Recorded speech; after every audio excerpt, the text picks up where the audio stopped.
예수님 부활하시고 제자들을 찾아왔을 때 처음에 모인 무리 속에는 도마가 없었습니다.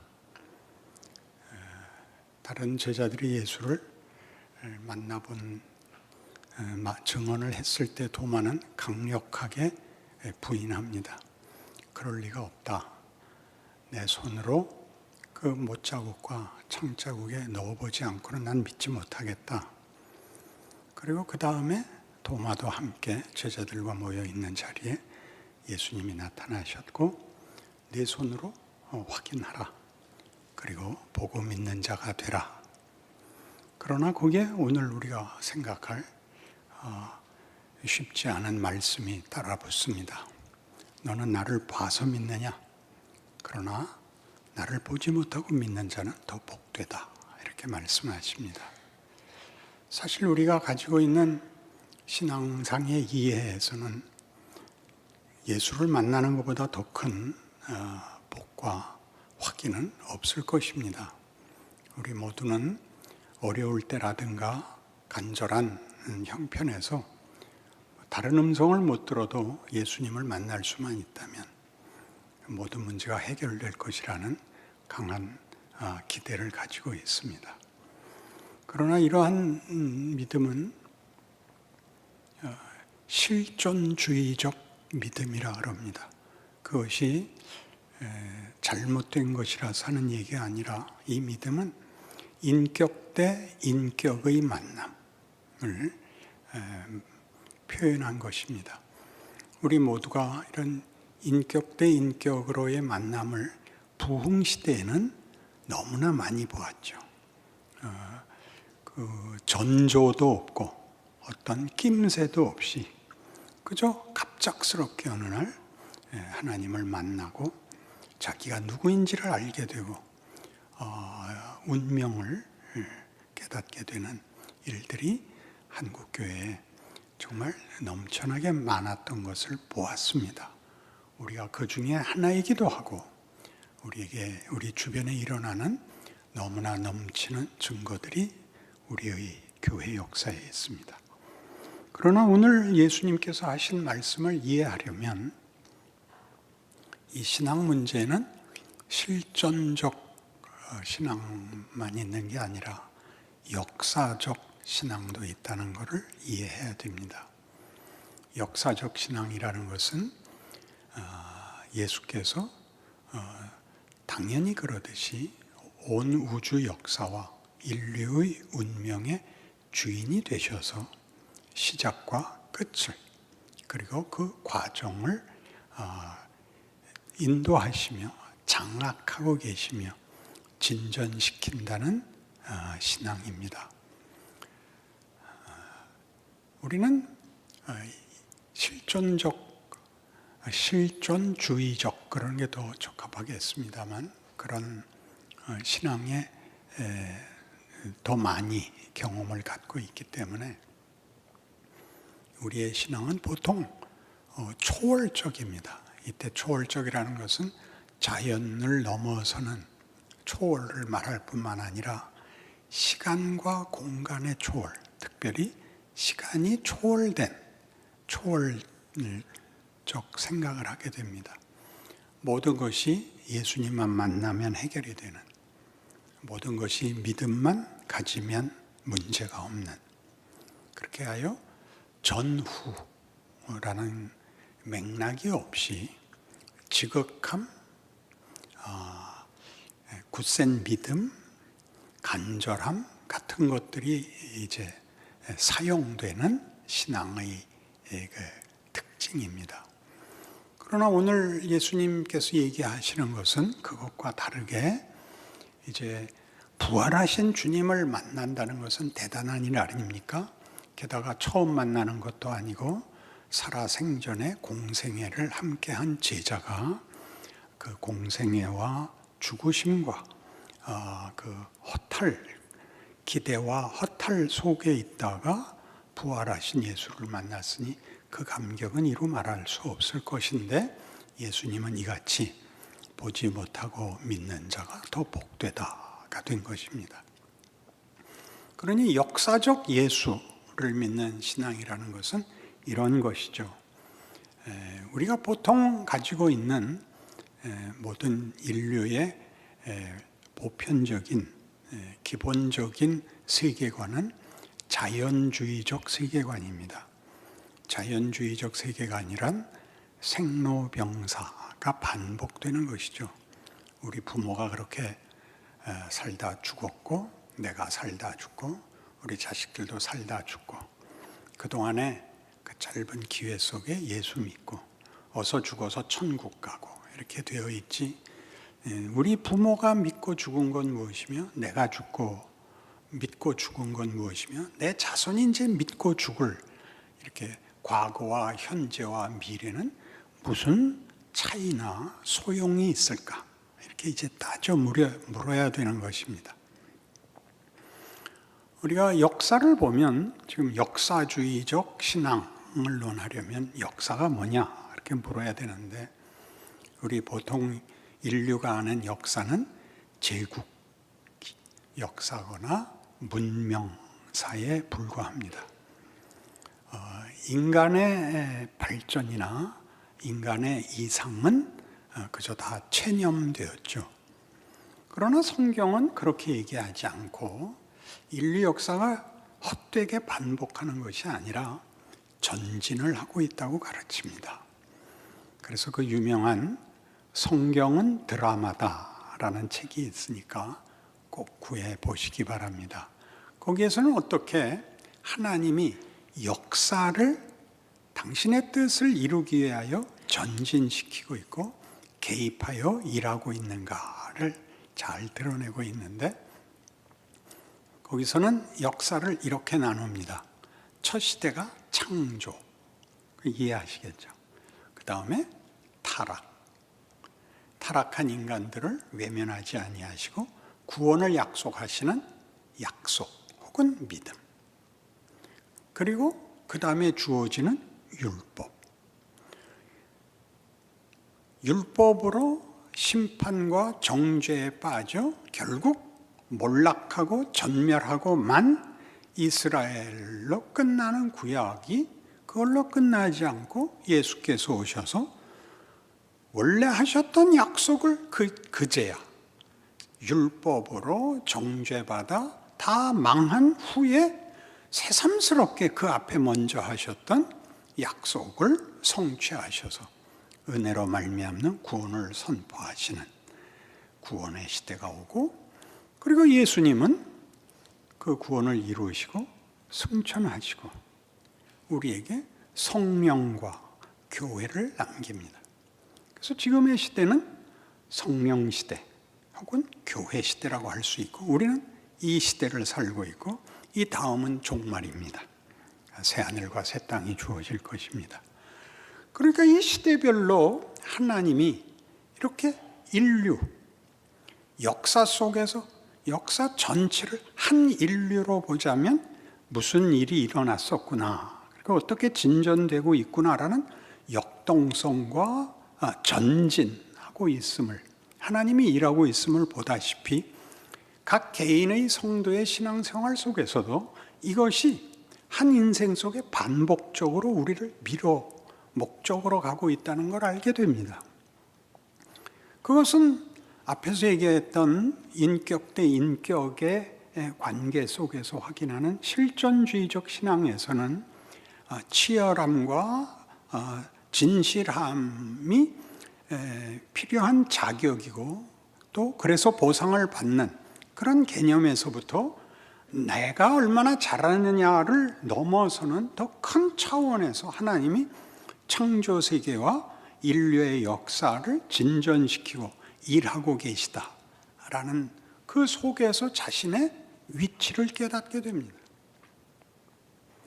그러니까 우리가 알고 있는 교회 시대와 이 성령 시대라고 할 수 있는 시대는 여태껏 있었던 그 앞섰던 이야기들, 하나의 우리가 드라마를 본다면 제1부, 제2부, 제3부 이렇게 진행이 되면서 기승전결이 있듯이 앞에서 어떤 일들이 시작이 되고 어떠한 일들이 일어나고, 그래서 그게 어떻게 반전을 이루고 어떻게 절정에 이르고 그리고 모든 결론이 나는가와 같이 이렇게 진전된 속에, 어떤 진전? 예수로 말미암는 새로운 세상. 창조가 타락으로 인하여 더럽혀진 것을 하나님이 회복하겠다고 약속하신 것을 인간들이 그 회복에 걸맞는 보조를 못 맞춰 율법 아래 정죄를 받습니다. 그럼에도 불구하고 약속은 취소되지 않고 예수 안에서 완성이 됩니다. 우리는 쉽게 우리 늘 쓰던 대로 예수께서 죄와 사망의 권세를 이기시고 부활하셨다, 이렇게 얘기합니다. 그래서 이런 것도 이런 역사의 흐름 속에서 이해되는 것보다 실존주의적으로 이해가 돼서 부활을 환호하고 감사하지만 또 어느 날 본인의 신앙이 침체되면 또 의심스럽고 나는 뭔가 싶고 하나님은 왜 아무 답도 안 하시는가 싶은 대로 반복적으로 돌아오는데, 그건 우리 개인 사정이고 우리가 탄 배는 여기까지 와 있어서 배 자체가 빠꾸하지 않는다는 사실입니다. 그러니 여기에서 하나님은 우리에게 무엇을 더 하셨기에 나를 보고 믿은 자, 그러니까 구원에서 나를 본 자와 구원을 이루어 교회와 성령으로 약속하신 새로운 시대를 사는 자의 차이가 얼마나 다른가를 지금 말씀하고 계시는 거죠. 예수를 본 게 전부가 아니라 예수가 시작하신 새 세상을 우리는 살고 있죠. 여기를 살고 있습니다. 하나님이 일하고 있습니다. 그리고 종말이 올 것입니다. 종말은 무서운 심판보다 더 우선적으로 하나님이 그의 창조의 완성을, 승리를, 영광을 마무리 짓는 자리입니다. 기대를 가져야 되고, 우리가 여기 이 자리 성령 시대를 살고 있고 교회를 시대를 살고 있다는 것을 알고 있어야 됩니다. 오죽하면 이렇게 얘기하겠습니까? 예수를 믿는다는 것, 구원에 관한 내용은 우리가 이제는 죄 아래 있지 않고 은혜 아래 있다. 로마서 6장 14절 같이 죄가 너희를 주관치 못하리니 이는 너희가 법 아래 있지 아니하고 은혜 아래 있음이라. 이게 무슨 소리입니까? 여기는 말하자면 학교 같아서, 학교에서는 공부를 잘했다 못했다만 있는 거지 살인을 했다 안 했다를 다루는 데가 아니듯이 그 장소가, 기관이 다른 데인 것 같이 이제 예수님 이후엔 세상이 다른 것입니다. 예수를 믿고 나면 법과 사망 아래에 있지 않고 은혜와 기적 속에 있는 것입니다.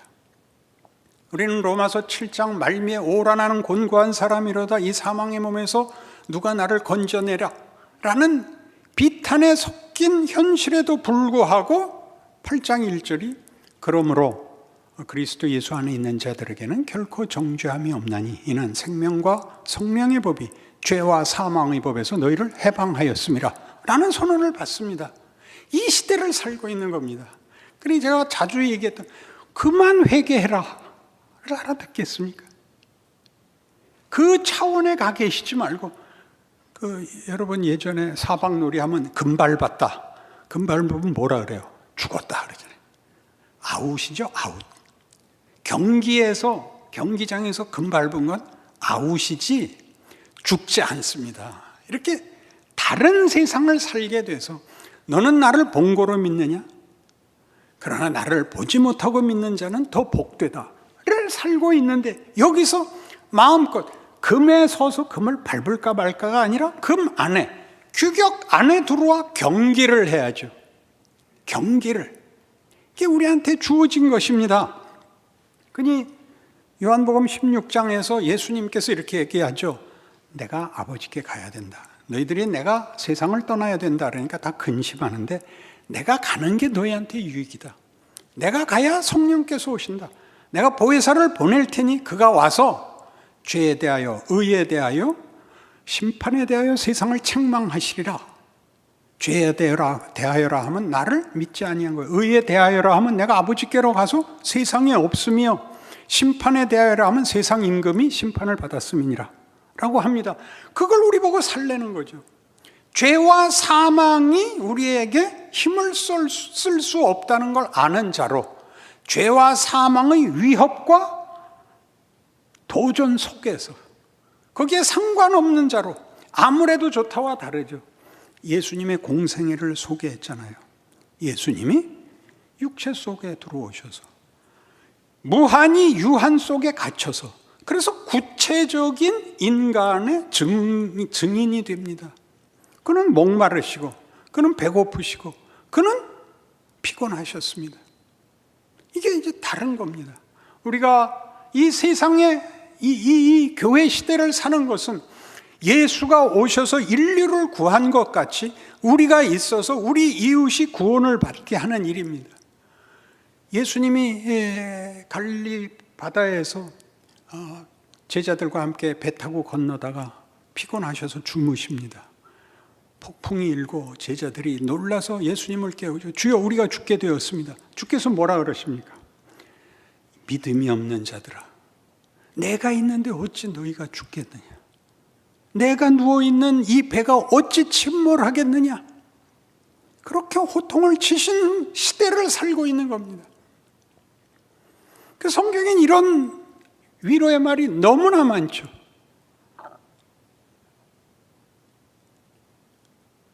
하나님을 사랑하는 자, 곧 그 뜻대로 부르심을 입은 자들에게는 모든 것이 합력하여 선을 이루느니라. 이런 약속들이죠. 그리스도 예수 안에 있는 아버지의 사랑에서 너희를 끊을 자 없느니라. 여러분들은 지금 이 시대가 어느 만큼 진전된 1편, 2편, 3편, 4편, 5편을 지나서 6편에 와 있는데 이게 무효화될 리가 없다는 그 자리에 와 있음에도 불구하고 여기에서 우리가 갖고 있는 특권들을 다 놓친 채 그저 매일 지우느라고 안심에 붙잡혀서 매일 분노하고 비명 지르느라고 하루를 제대로 살지 못하고 있는 겁니다. 안타까운 일이죠. 우리가 성경에서 보는 놀라움은 이런 것들입니다.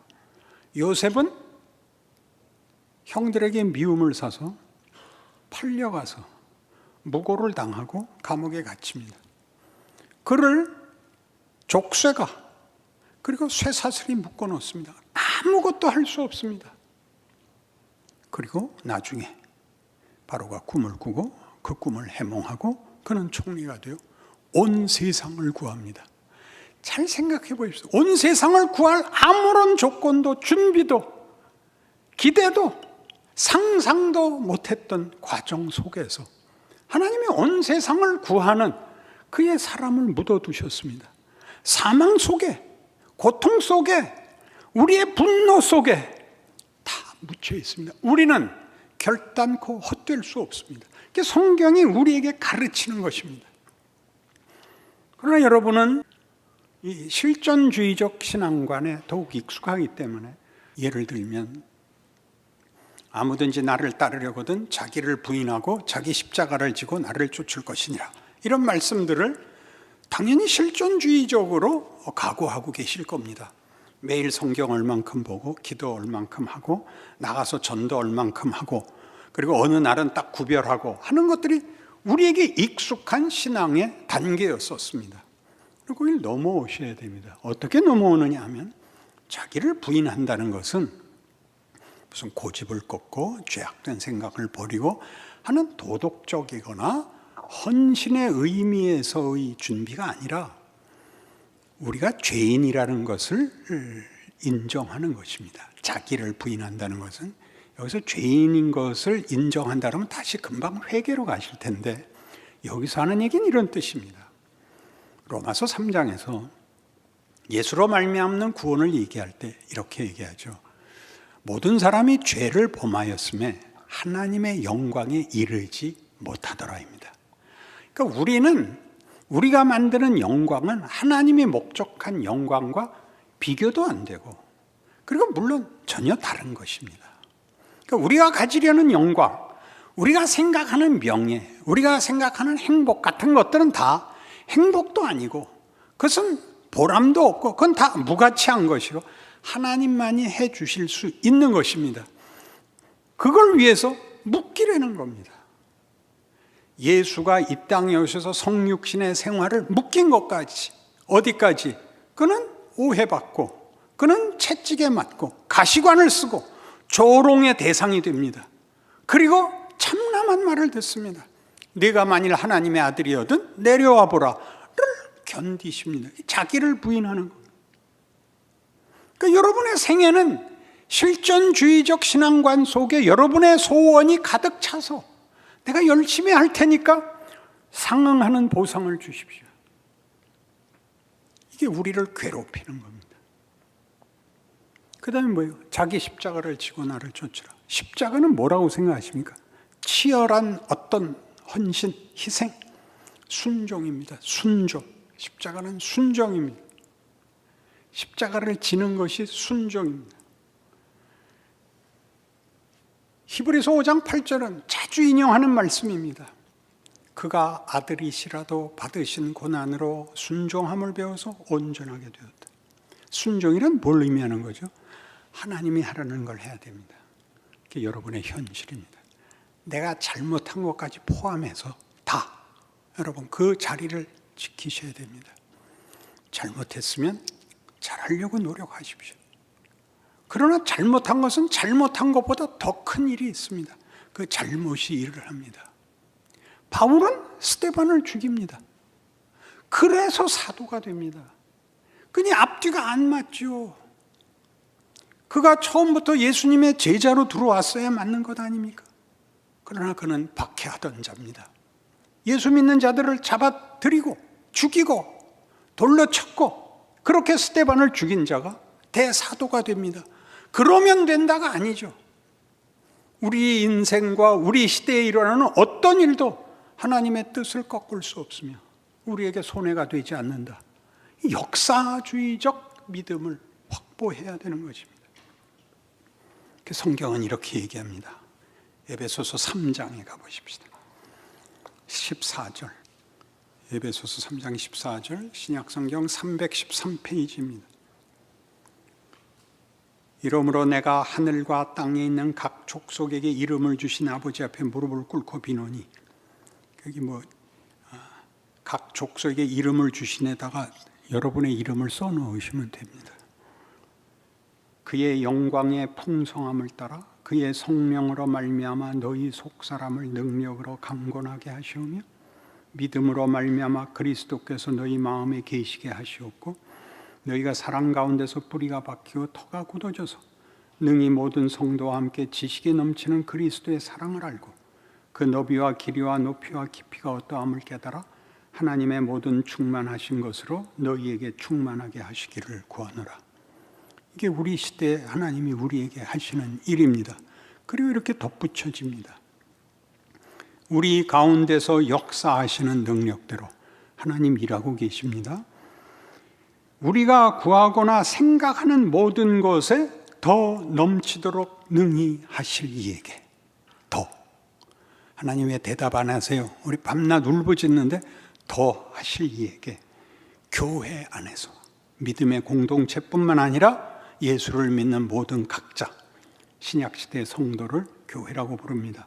교회 안에서와 그리스도 예수 안에서 영광이 대대로 영원 무궁하기를 원하노라. 아멘. 기도하십시다. 하나님 아버지, 우리가 사는 시대와 우리의 존재와 우리의 현실이 하나님이 일하시는 큰 권능 아래에 있다는 사실을 믿습니다. 그 인생을 살아내는 자기를 부인하고 십자가를 지는 위대한 일꾼이 되게 하옵소서. 예수님 이름으로 기도합니다. 아멘.